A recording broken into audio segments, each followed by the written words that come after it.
Сегодня утром экс-министр МВД Республики Виктор Кошелев отправился к новому месту службы в Пермский край. Напомню, что 8 мая президент России Владимир Путин подписал указ о новом назначении министра.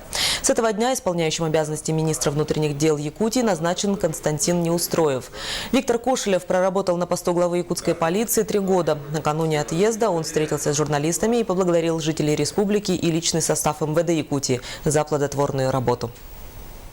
Хотел бы в первую очередь обратиться ко всем якутянам, коллегам, поблагодарить за то, что мне было уютно и комфортно работать на территории Республики Саха-Якутия, то, что я чувствовал вашу поддержку, я чувствовал, что мы понимаем, слышим друг друга. Я внимательно выслушивал и читал те критические замечания, которые поступали в наш адрес, старались правильно на них реагировать.